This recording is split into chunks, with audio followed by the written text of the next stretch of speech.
On a one, two, three, yo, yo, yo, it's a go, go, go. Hi, everybody. It's the Beauty Bubba for Bitcoin Moving. It's a glorious Saturday afternoon. And yes, Bitcoin is on the On a move one, two, again. three, yo, yo, That's yo, it's my a go, go, go. Hi, everybody. It's the Beauty Bubba for Bitcoin Moving. It's a glorious Saturday afternoon. That is not broadcasting history right there.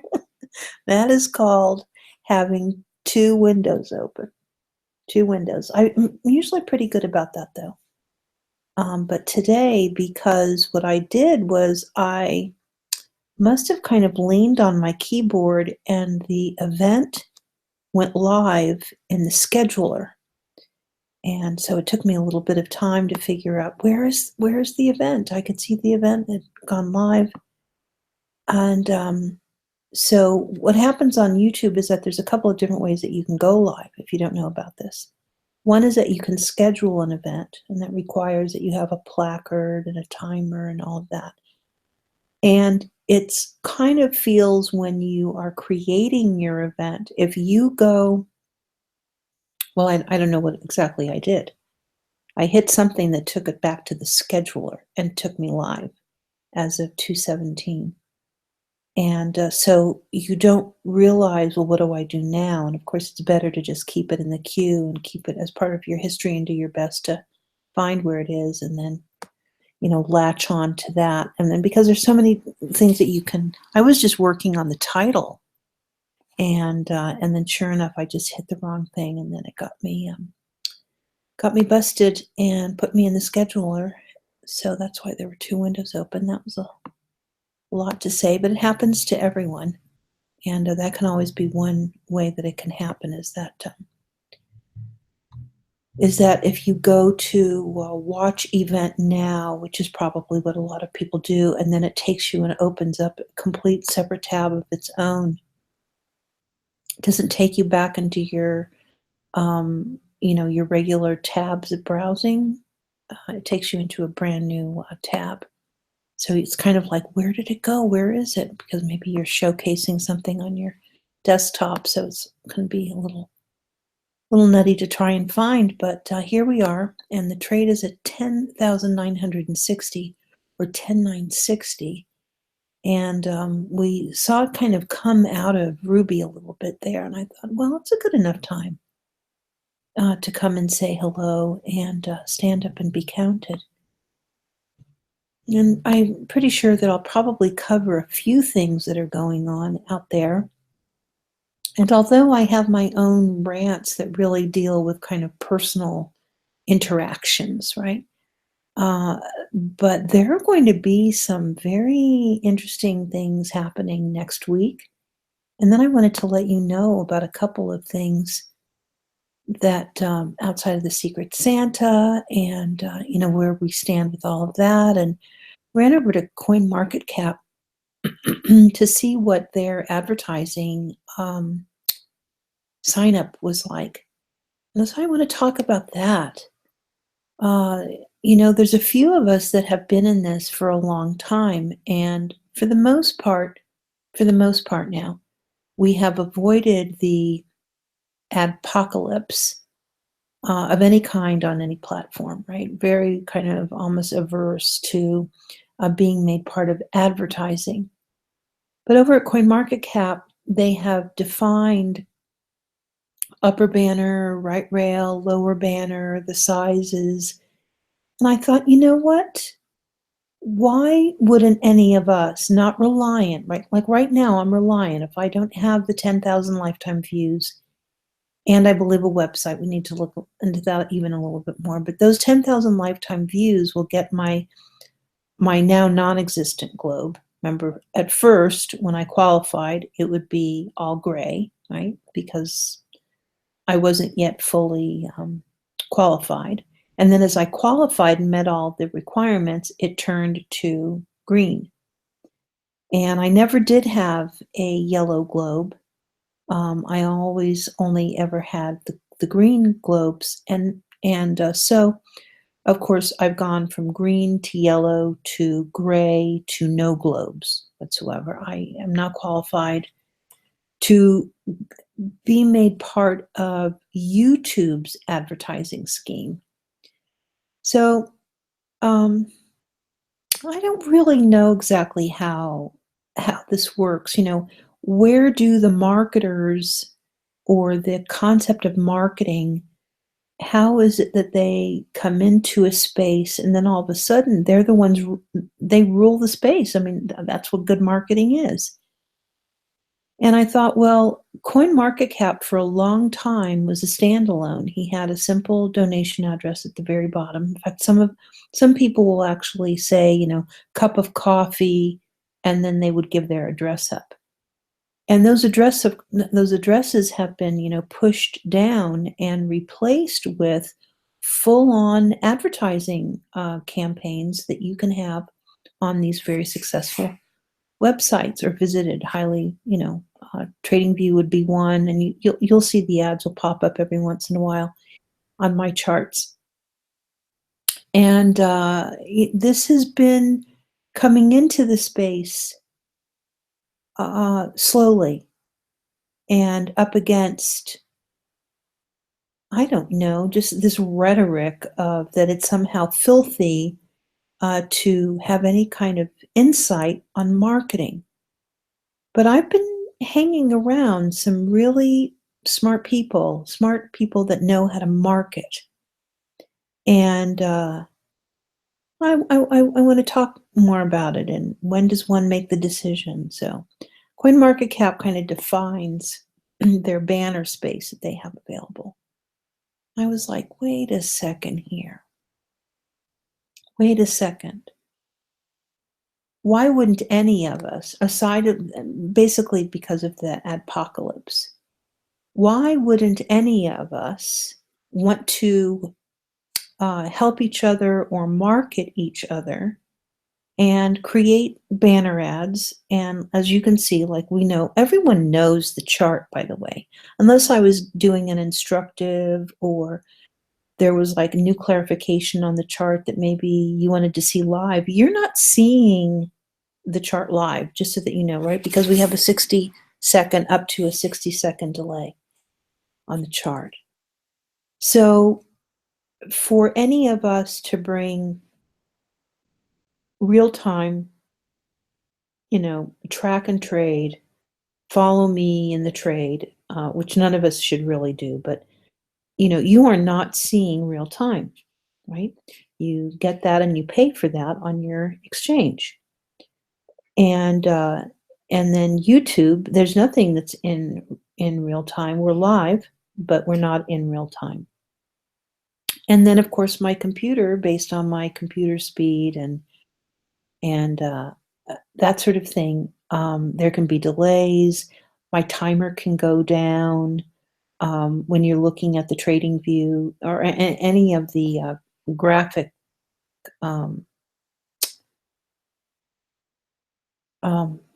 what do I want to say about the graphical interfaces for trading charts are finicky and fickle, and even some of them they don't want you posting in real time some of the proprietary work. You can get shutdown notices for that sort of thing because it is proprietary and it's not meant for sale or distribution to the general public. You pay for it. And then there's a lot of people that pay for these things that they don't want to share them with the general public, just out of rote. It's just not what they do. It's not who they are, and they don't share what they have. So you're not getting the real time anyway, but you are getting tone of voice, the ephemerality of real time by my speaking voice. So I thought, well, wait a second here. Why wouldn't we create our own media that serves the Bitcoin community? And there are just a couple of them on YouTube where they have their little sales placard and they say, by buying these products, a small amount of affiliate income comes to me that supports the channel.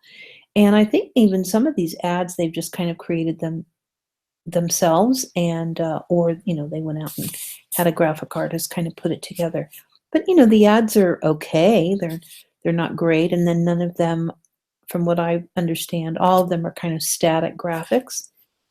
And so why wouldn't we want to book these sorts of things and then share them with the rest of the live, the live viewer, or even the replay viewer? So I don't know.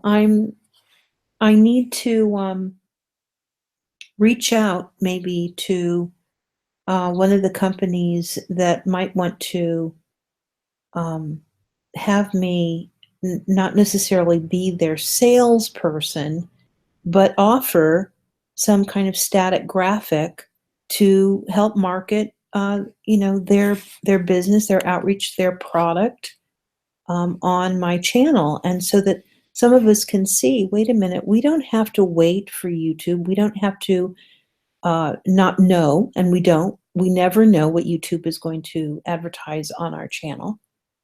And I'm seeing ads that I would rather not ever have on my channel, but I don't have that um, privilege, and certainly don't have that privilege where my channel is right now. Nobody, no one cares. And I don't think that any of the channels have anything to say unless they go ahead and they turn off monetization.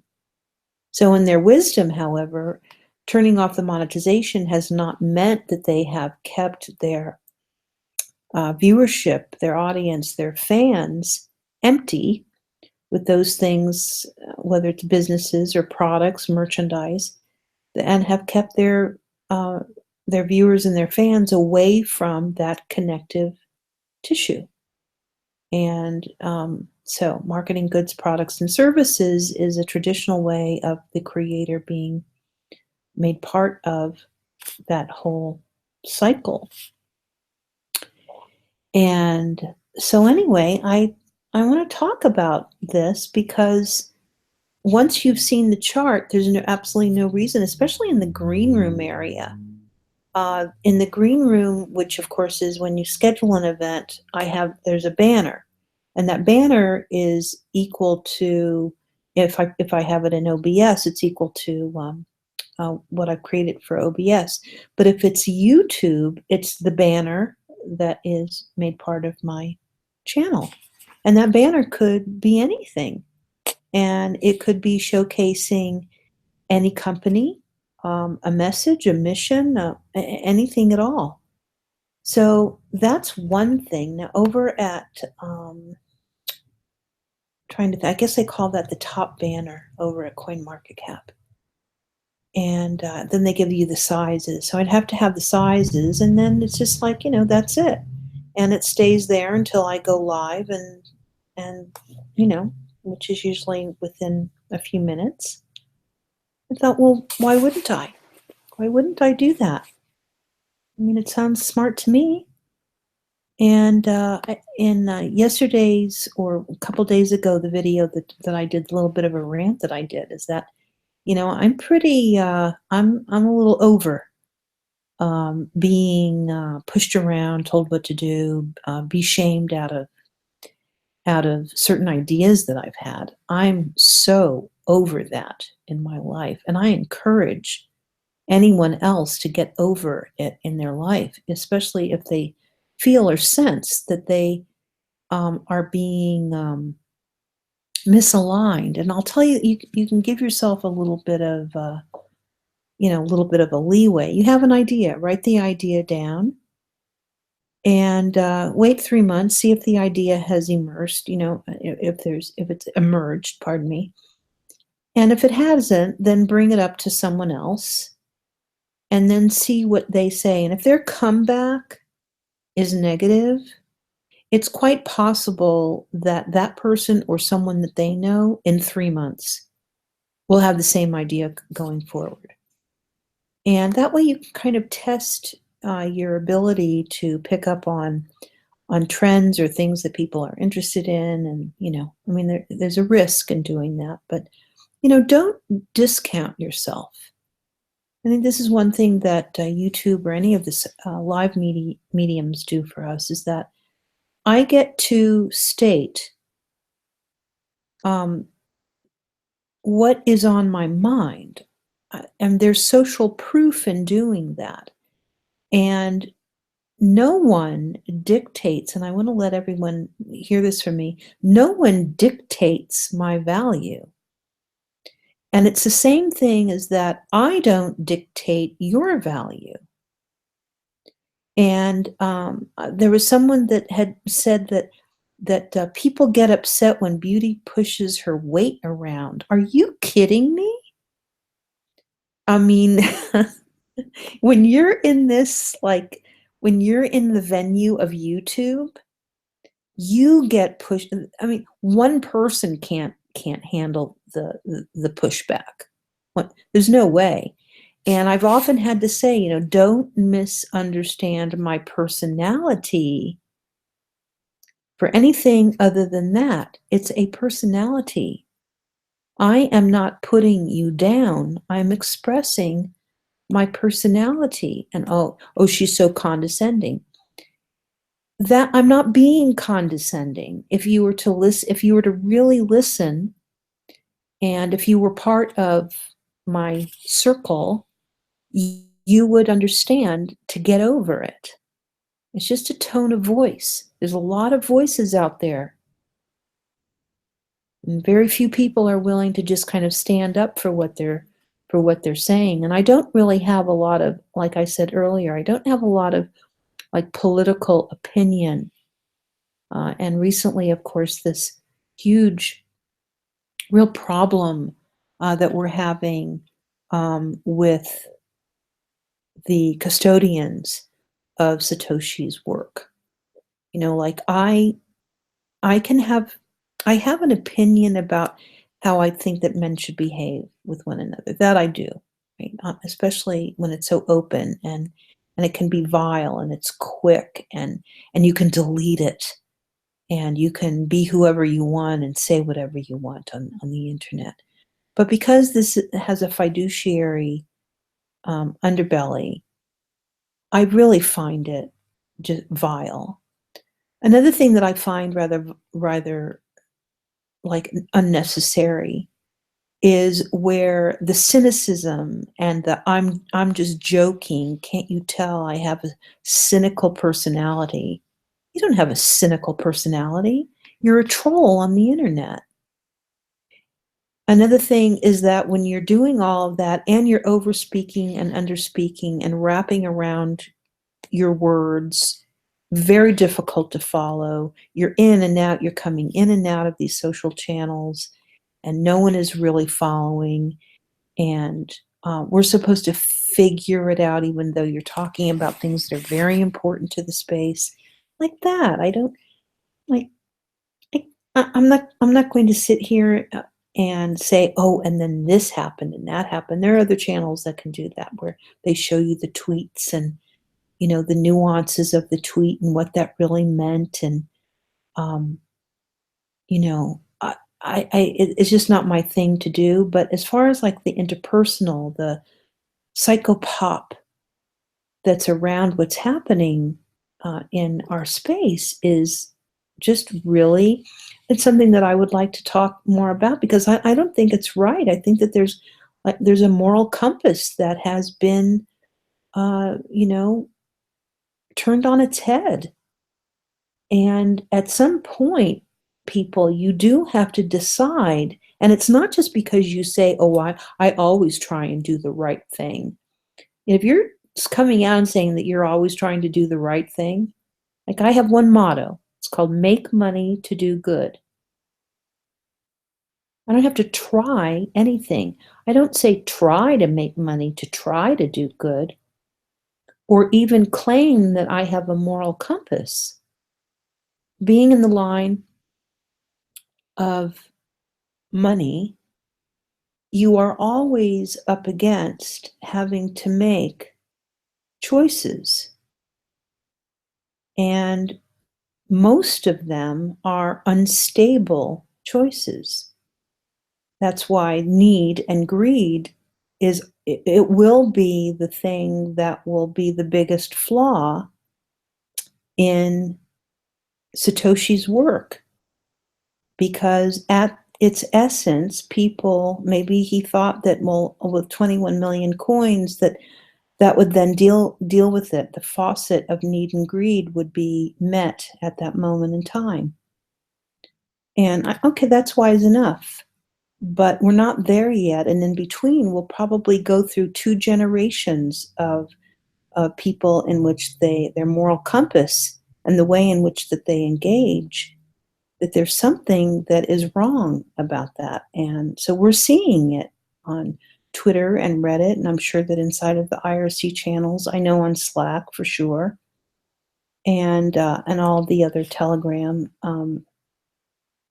Discord, all of these very popularized channels where people can converse with one another.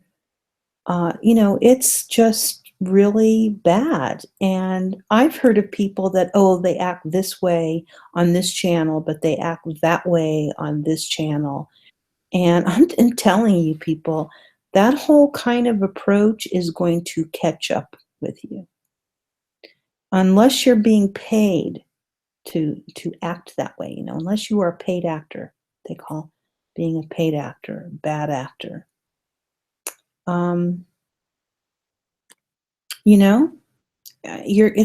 It's going to catch up. And I thought that something that came to my mind today was that giving a heads up about a article. This is something that politicians do. Fiduciaries don't do this. Fiduciaries stand on their wisdom and let the media go F themselves. They go on not the offense on Twitter.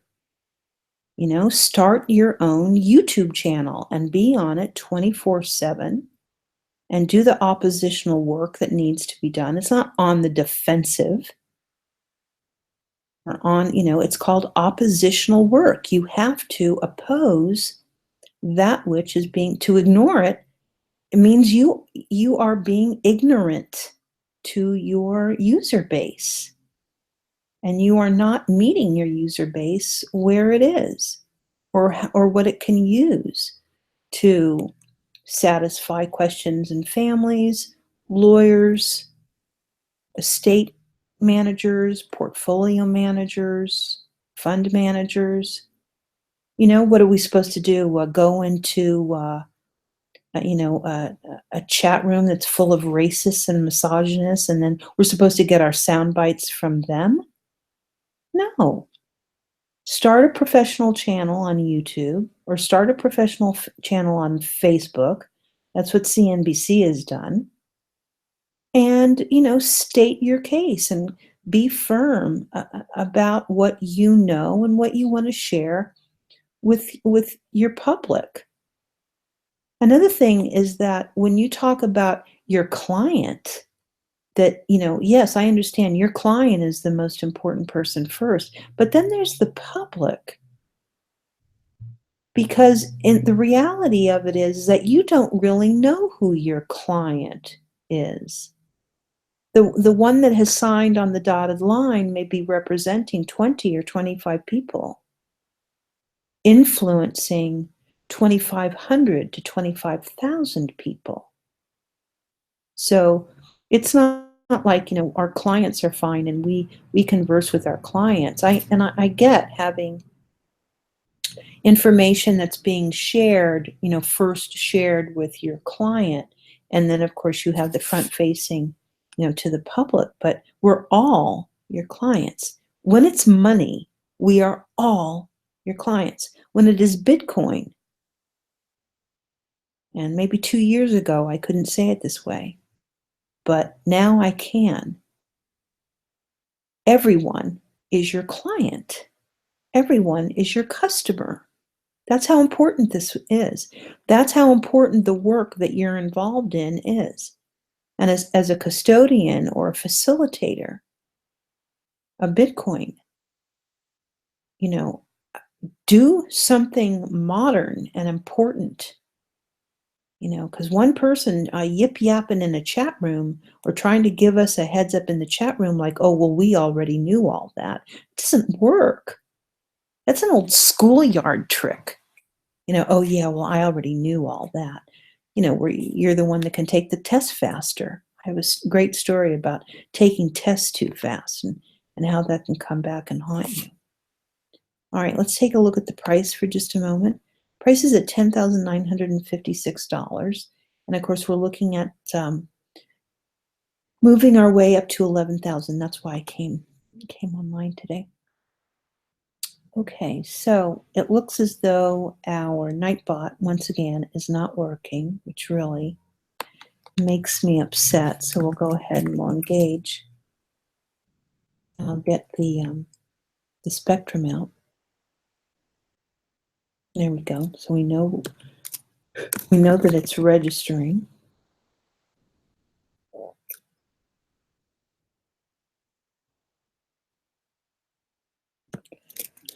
Fibonacci.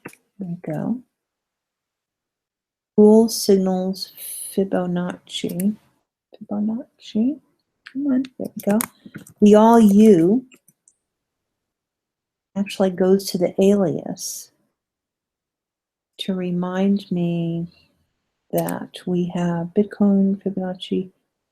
Okay, and support, this hashtag support, /support. I don't think that, I think that one might go to an alias as well.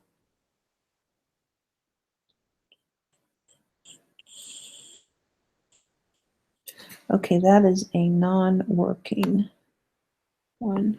However, the / red circle delivers something.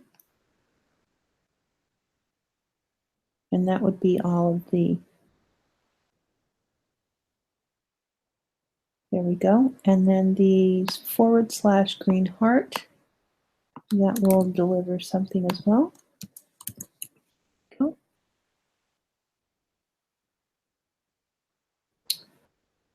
And then let's go ahead and check YouTube proper to see where we're at on YouTube. It's kind of nice to just be hanging out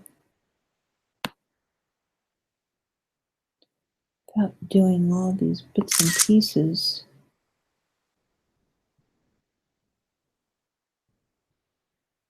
Okay, so what we'll do for the Twitter is, let me grab the link from there. Come over to share, go over to Twitter, Bitcoin moving Saturday afternoon. Now what you do is that you move your HTTP down and then you throw all that in there. And let's see, I don't need that piece. And there we go.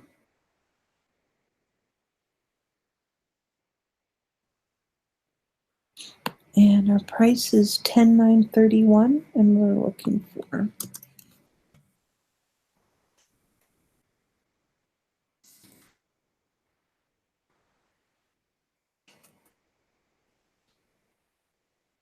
so it's just price watch and talk. There we go. Send that out. Tweet's been posted. Go over to Twitter to make sure. Right. Plug myself in. I had a buzzer that went off. I had a buzzer that goes off. I'm like 20% down.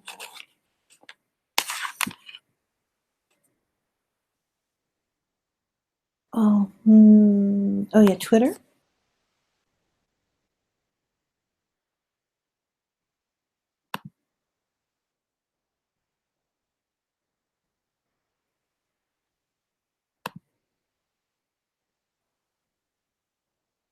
Other tweets. And there we are. Okay, that looks pretty good.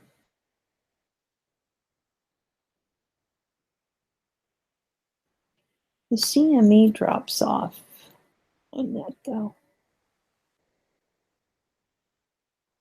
Okay, let's check out the 71 impressions. We'll keep an eye on the impressions.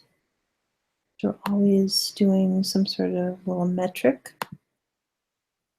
And so, okay, our tweet went out. At 30 minutes though.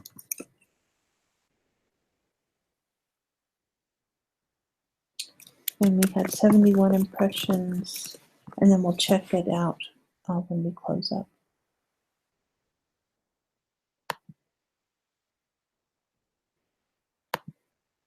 "90 impressions. Okay, so that's going to ramp up quite a bit. Well, let's see here. So the thing that dropped off in the Twitter was right after the Ruby Crossbot. So it's saying that I really don't, the things that aren't coming up are CME, Beauty Bubble. So I could probably drop those off from the edit.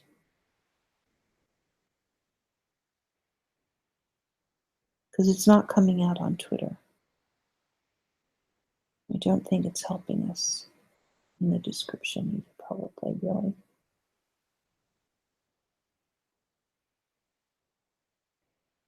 What do you guys think?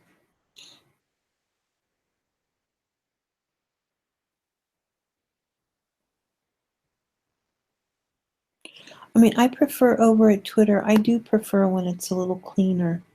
The description is a little cleaner.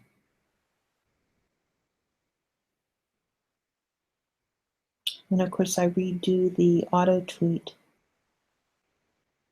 I mean, it does, you know, it goes over to YouTube. And I'm just trying to work out as much as I can about how do you, YouTube, how do you, you know, get noticed? And I know that there are a lot of videos out there now about this. So we have the Trading 24/7. Someone's getting a Bitcoin tattoo, so I can't compete with that. And then Cliff High, I think that that's probably a what is it called? Like a, you know, a replay. It's showing up as live on YouTube, but it's live. Not like we're live, people. You know, when I'm live, I'm live. But I think when it says live now new, that we need to do something about that. Then yesterday what we did was we changed the title to read 87 watching, I think it was. And that was kind of fun. But we were just kind of playing around with the title to see if we could, that it would read differently than, you know, 2 watching. Because this is psychologically, people not so crazy about stepping into a live event where there's 2 people watching. So I might as well just be shadow banned or shadow muted. So we started, we changed the title. It's kind of fun to read. Let me go over to my, I could try it again too. It said, "Wish 87 were watching," but it was for the Secret Santa, so it kind of fit in with the with the theme of the event. So that was the open mic Bitcoin Secret Santa Wish 87 watching. So, and I will be doing another open mic, maybe even tonight. Try and do a nighttime open mic. You guys want to see that? All right. And as far as like auction calling this move, we are situated right on the 8 and 12 EMA. This is for Ruby. I mean, you can't get any more squeeze than this unless the upper part of Ruby has met up with the lower part of the cross potential. So, we are not able to get that any kind of inertia going in this afternoon. And I'll stick with you guys, for the full hour. And we'll see if we can get anything. Probably what will happen the minute that I drop off, then price will move $30. But we're in the queue. We're number 4, something like that, which is okay. We can take that. And the stream looks pretty good. It's showcasing Ruby on the YouTube. But you can see that when we're in the live lineup, that's the query Bitcoin filter live, and we're number 1, 2, 3, 4, 5, number 6. That if that was a placard or an ad, I know that everyone calls them thumbnails, but if it was an advertising thumbnail, then why not? For example, when you see the Bloomberg TV Global News Live, that's not just a thumbnail, people. That is a very well designed, in your face, don't forget us, global branding ad. That is an ad. So I think that we should think about it. And I just need to have people that will, give me permission to use their work instead of just showcasing it willy-nilly, and see if they want to give it a try and see if it works. So basically what I'm telling you is that if you, let me see, where are we? Okay, we're going to get rid of that. If you know of anyone who wants to have that kind of a conversation about placing an ad where the chart is right now, and when I go live, that their ad would be in place of my chart. So it would be a full banner, and let's see if they're interested in doing that, even if it was to advertise another channel on YouTube. And I mean, just come to me. It could be a podcast that you're doing, or another piece of media that you're doing, a webinar, or I mean, it goes down the list. A t-shirt business. It just goes down the list. So if you know of anyone that wants to give that sort of a thing a try, then let me know. The DMs are open over at Twitter.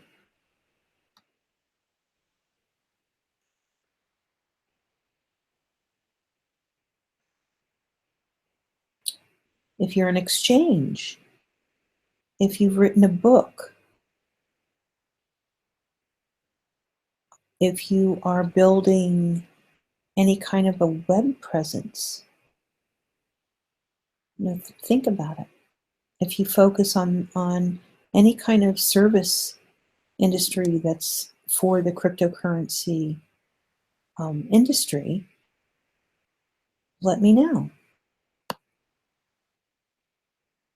And I think that we can make things really simple. It doesn't have to be fancy or fabulous or anything like that. But I think a full, outside of the fact of prices moving, that like right now, for example, because most of us do have a chart in front of us, that you would be hearing me, but there would be an ad Or I could divide it up into 4 and there could be 4 ads up. I don't know. Something like that. Think about it.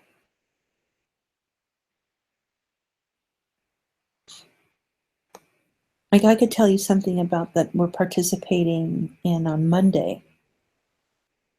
And like that, I would love to, let you guys know about it. But on a social level, no, but on a professional level, yeah, I think it would be really cool to have those kinds of relationships being fostered. There is a tremendous amount of money that is being spent on, sponsored ads, and what do they call it? Asynchronous, though. So it's not like, you could put an ad up and then the owner of the business could pop in to say hello. And it could be like that. It doesn't have to, it could feel like something completely different than you've had before. Well, I don't know. I'm speaking off the top of my head pretty much. It was when CoinMarketCap changed. Everyone showcases CoinMarketCap. And they were free of ads for a very, very long time. And then one day it's like, oh my God. The whole site is click, click, click, click, click, click, click. The whole site is now. And all of us go there. And he's figured out a way. And your advertising budget cannot be less than $10,000. That's where he's at right now. And they talk about, well, yeah, you have site visitorship and, there's reasons why people would pay that because you've got the numbers. But you don't have the conversation. And if you did have a pre-formed piece, I think he has GIFs, but he doesn't have any video. And there's lots of different things that can come out of the live conversation. And these deals are made in real-time TV all the time, real-time radio too. So why can't we do it with real-time YouTube? Why not? Okay, let me do an impression count over at Twitter. Let's see where we're at with our tweet. And the reason, because price isn't moving. And I already did my little bit of the rant a little earlier if you wanted to scrub back and listen. Okay, so where are we?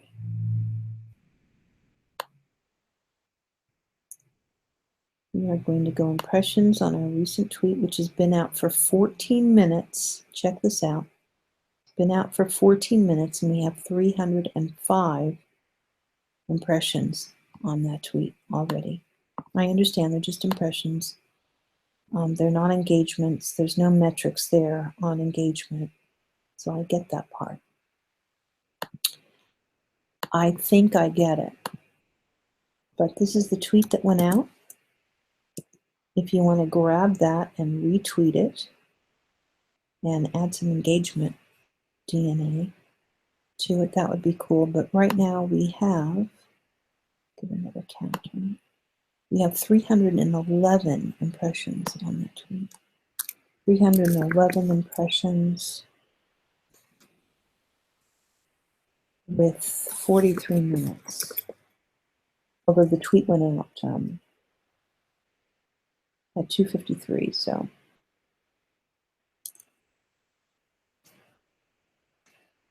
I'll just put the impression count there.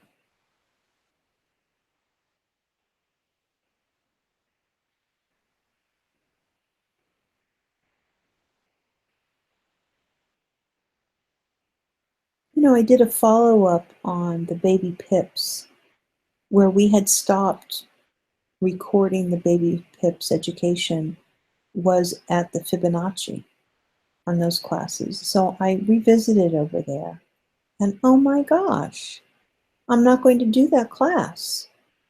Every other word is like, what if, nobody really knows. I mean, I don't know why they just didn't have someone write the Fibonacci course that actually believes in Fibonacci. But I was like, how am I going to, what kind of education is this? This isn't education. This is like a full-on judgment against just the basic ritual of Fibonacci. I'm like, okay. So I don't know what we're going to do. The Baby Pips course, I closed it off at the Japanese candles, of which we could spend, the rest of our life looking at candles and understanding what they are telling us as far as market participation, inertia, energy, all of that. And the next part of the Baby Pips takes you into Fibonacci, and I was like, holy moly, what are we going to do? There are a couple of really great YouTube videos that I've watched out of a mathematician who does not agree in the golden ratio, but he teaches you about the golden ratio, even though he doesn't believe in it. He thinks that it's a false science, and but he's a mathematician out of Stanford, and tremendous lectures. I mean, you will love listening to the lectures. I'll find them and I'll put them downstairs in the chat once we're done streaming today. And so that's what I was hoping, that at least I could go through the Fibonacci and then it would be done. That was the Baby Pips. And then everyone else, including all the media outlets, now have these educational components, which we had talked about early on with the Baby Pips coursework. And that I would visit and go through all the multimedia and news media outlet educational menus. And we would just go through and see who's, just read everything, go through everything, see what's there, the people that they're reaching, what are they teaching them, and all that sort of thing. So, but it becomes a little dry because I'm literally, and I wanted it to be this way. I didn't want to infuse any kind of personality in these educational, I think we called them packets or pods or something. I just wanted you guys to see, there's the educational tab, and this is how you manage getting through it, and these are the things that they're actually sharing. Where are they grabbing this information from? And then from all of that, maybe we could have a little bit of best of. And then, of course, I've always been keenly aware that everybody wants to know about, the best trading book and the best, who has the best of this and that. And I've shared many of these things over at my Slack. And so it always leads back, to that, like who's written the best, who's the definitive source for all of these things. And there's some really, really great works that are out there.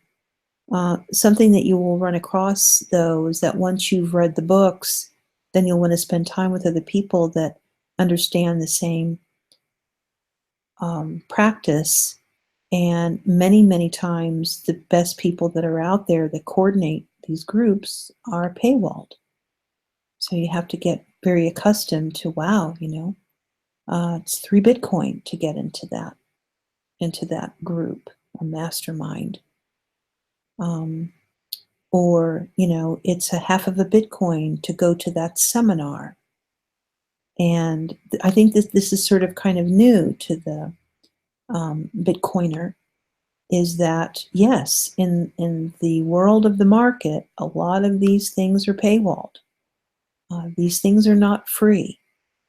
To have a guru-free conversation, which is what Chart Chat Connect was all about, then, you get a taste of it. But there should have never been an expectation that all of this is free. If you do, what will end up happening is that you will pay with it with your Bitcoin, with your Bitcoin on the exchanges, in your wallets, making mistakes and that sort of thing. Or even falling prey to giving money for server costs that were long, long ago, paid for. So you always want to make sure that you are dealing when there is a donation address for a Bitcoin forum, that there is full transparency, not just for the donations, but for their affiliate revenue, etc. Very important, I think, for the health of the Bitcoin forums to share this sort of thing.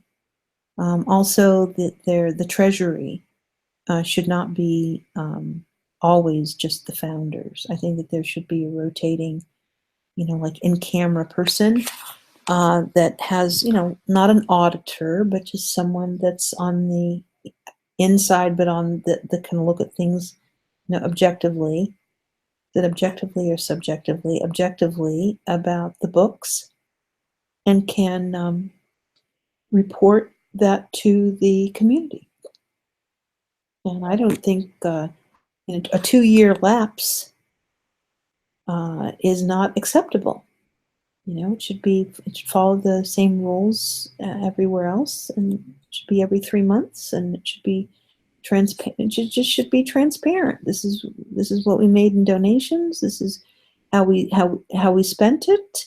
This is what we made in affiliate income. This is how we're spending it, and just do that for the health of these communities. Do that. You need to do that. Okay. The price is we are like 9 minutes away from the top of the hour, and we just are not getting anywhere. So what I'll do is, let me expand the chart out a little bit. We'll do a Condor's Pass, and we'll start, of course, we'll do a 2 hours so you guys can see my many markings on the chart. There's their ad. See, free Fibonacci training session, just like I was talking about. Okay, this is the 2-hour Ruby, and let me see what I can inform you guys about. These markings here are the Fibonacci swings, as I saw them as the ones that were important enough to then read and be carried off of price going forward. So those are those that you see, the markings there, you can see clearly. And then we found a channel, oddly enough, and this is a perfected channel, by the way. This is where you take the support line, you copy, and then you drag it up, and you don't change a thing, okay?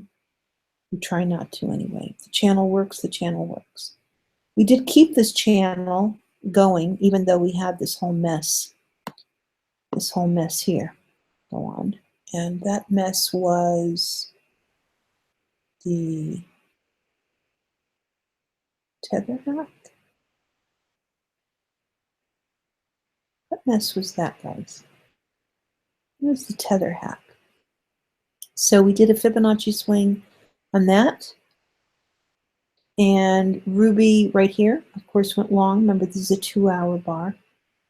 Ruby went long, and we did put a break potential right there at the $10,000 mark, obviously, right? Because after coming off the low, the 85.95, the stretch goal to go to 10,000, it was already in the Fibonacci. You can see the halfway point to recovery was 10,039. You see right there? But I put the break potential right at 10,000, of course. That was what was meant to be. And sure enough, you'll notice that as price came in, it came inside of this channel, and it held up pretty well. Channel got a pick up here. Channel got a pick up here. Channel was supported here. Now the channel is being held as resistance. And that's why when we're close up, that line, that perforated line that you see on the chart, is actually the support line, which is now becoming resistance to this price. And this is one of the reasons why we're all on high alert. Can we swing back and restore our price in the upper tens? Okay, so we'll go into the 1 hour, so you can see now that you know where everything is. There's the perforated line. This is the support line of the channel. There's the upper resistance line of this channel. And now we're getting a closer view. We got support on the close. Over here, like I said, we got a tap. These are all supports of the close, by the way. All of these, even though that they were violated, the channel was violated, comes back and under, and then you can see this flag. You can see it a little bit better here, right? Flag or pennant. And this can be perceived as being a pressure to the downside.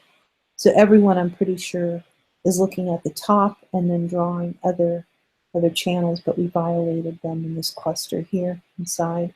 I'm not really too sure about that as far as trying to put a wedge line in here, but I'm more interested in this here. And we are ledging.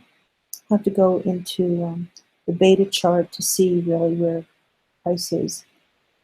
If we are coiling up in the 80s, then we have problems. We will, the natural tendency, of course, in the RSI relative strength is that it's lost its strength and it will tap up here and roll back over if there is not new money to come in and new risk for the trader to take, to go long. Everyone wants to be part of the $10,000 bar, I think. When I say everyone, you know, I think that it's a great story. And so maybe later this evening when people are getting together, that they'll think, you know what, I think it's a good idea for us to get involved. And we understand the dang thing is at $10,000, but then we would be part of the $10,000 bar forever.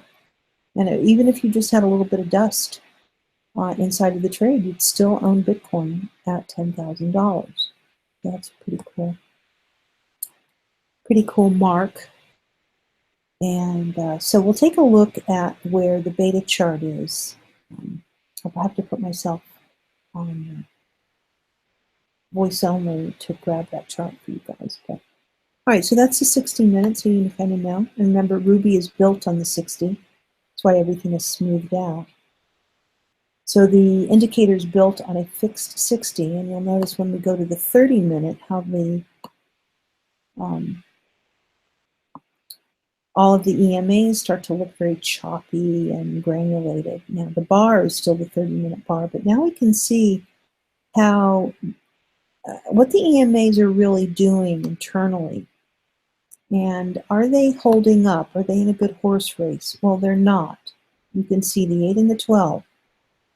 And if you know anything about Ruby, the 8 and the 12, when they press together, this is what is called a no trade zone, or a tightening of Ruby's wallet.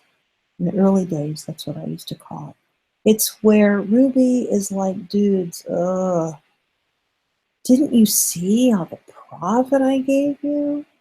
Didn't you see that we're about, and sure enough, you know, it rolls underneath the support line, the EMAs tighten, and basically, really, this, unless the sentimentality of it is that you want to get involved, you are getting involved where prices softened. Of course, is that you will have to, you may take lower prints as far as on your P&L, I mean, you'd still own it.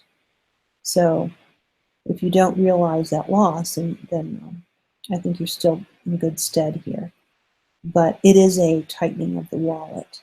And you can even see in this one wick here that we really did resist on that bar. So we'll go into the 15-minute because now you guys kind of know where you're at, right? I hope you're doing good. You guys following along? Let me go back over here and see if you guys are following along. Is everybody okay?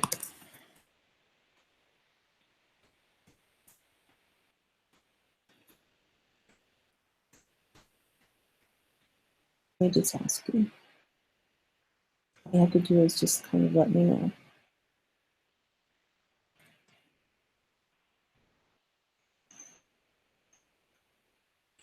Okay, and I'll just keep going then. All right, so here's the 15-minute bar, BTC USD Coinbase pair. We now know that that perforated line right there, in fact, you can see the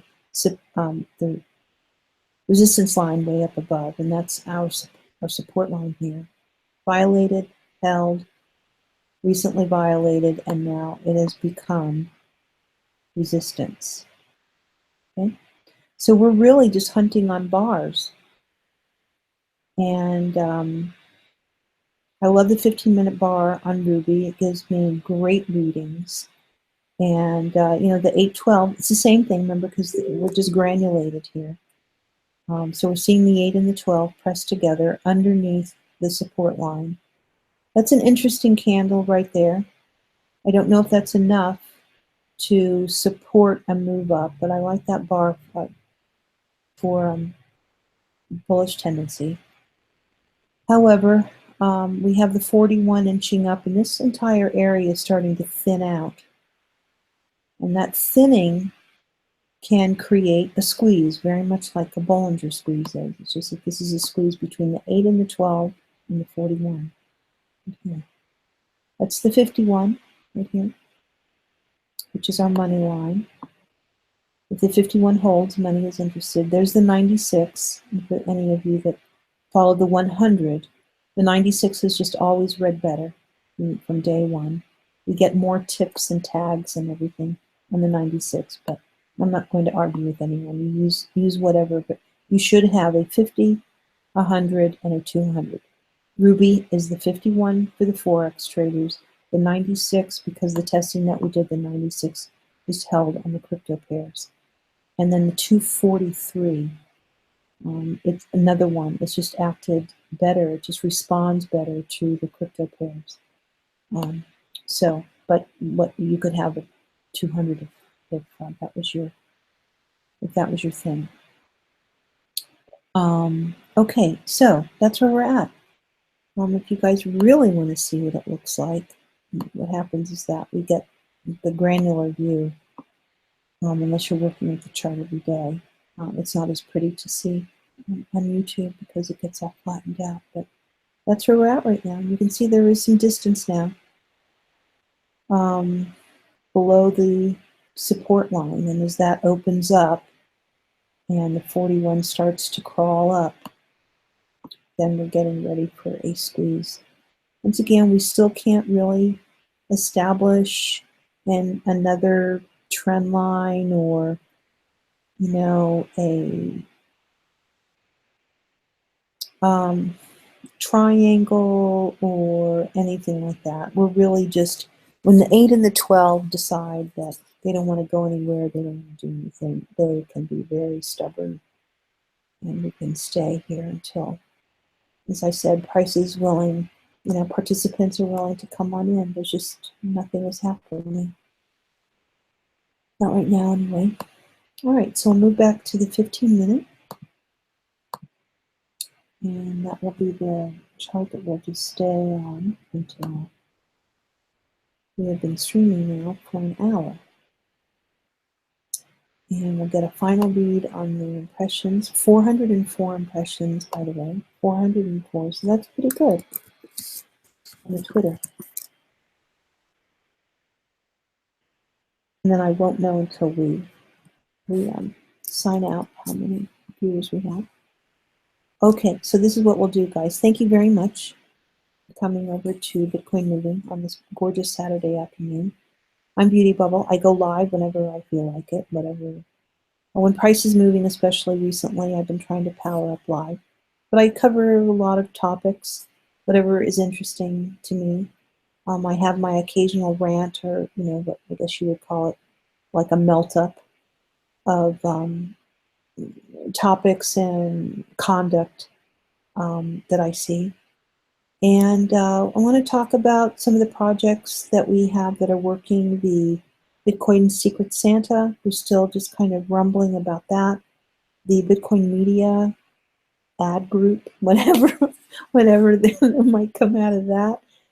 I think that would be really great to talk about. The open mics, I want to do more of them and pass the link around so that you guys can come and speak your mind. And we used to do these in the very early days of Chart Chat Connect. That's why Chart Chat Connect was created, and it was created for TradingView, for the TradingView client, so that they could be really away from the webinar and away from the guru and just come and talk about price. And everyone knows this. Most people know that I'm the grandmother of all of that. And I brought the idea to IDEO when TradingView was made part of the Chicago Techstars. And I was serving as their social media component. What did I see? What was my future eye seeing as far as the growth and prosperity of TradingView going forward? And I expressed to them what my thought was. Of course, over the years, that thought has been used and taken and twisted, and all sorts of different things have happened. And I just keep coming back. I keep trying to make sure that it isn't forgotten, that this is to be a guru-free conversation. And whatever it is that you see on the chart, however you see things on the chart, that we are open because we are curious people. And because the trade itself will show you who you are. I don't have to do that. I don't have to put you down, because the trade will show you who you are. But understanding about price momentum, the sincerity in the trade, risk, the personalities that are involved in the trade, the news that's coming out, timing, all of these things that are so fascinating. And we don't even talk, touching the indicators, that's a whole other thing. And the fact that there are people, that I know that would love to come and talk to us and the bigger forums now that are bigger, that weren't bigger. Because when I started with 8, and then there were 80, and then there were 800, and then there were 8,000 traders that were coming in and out of our hangouts, thousands. That there are a few of the indicator founders that are still living, and they're gorgeous people, and they would like to come and talk to us. But they are not going to come and talk through the lens of really disgusting men. They're just not going to do it. They don't need to do it. And, they want to be made part of things that are friendly and interesting and fun, and potentially where they're sharing, what their own offerings are. And I think that they should be respected, because it's not like we are creating these new things constantly that are relatively still affordable. You go to a Bloomberg terminal, there are some of those indicators they're not $69 a month. They're $3,969 a month. So we're at a very tender place, and we have been. And we should be kind to one another and understand that we are at a tender place. And our business should not be troll in the front door, and it's okay that you go troll out of the back door. It's not good. And it might take me another 45 or 50 events before I can send the packet over to John Bollinger and Andrew Cardwell and say, listen, there's a great place for you to come. Or maybe even send them over to someone else that's got a much bigger speak pipe than I do. And so that we can hear from these incredible men, because they're not takers, they're makers. They created these indicators, made them better for all of us. And if we don't know about them, how in the world are we going to know about what to do during the next step? What works, what might work, what motivates the trade? Because I'm telling you, they've never seen a trade like this either. So let's remain curious and kind. And it doesn't mean that we can't be direct and brash and all of that, but I will continue working to the point where I can send them and say, listen, you're safe with me for half of an hour, because I have no shame whatsoever to showcase what they have to offer on their paywall side of life, none whatsoever. And, and start to be able to hear from them. I think it's really, really important. And so I'm, going to just keep doing me.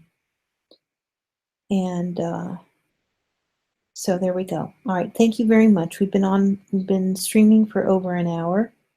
And I want to thank you to the replay viewers as well.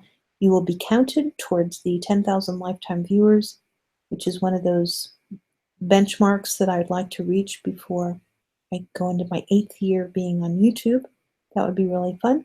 And I'll probably be live a little bit later. And I want to say thank you very much for anyone that stopped by. I really appreciate it. And I'll talk to everybody soon.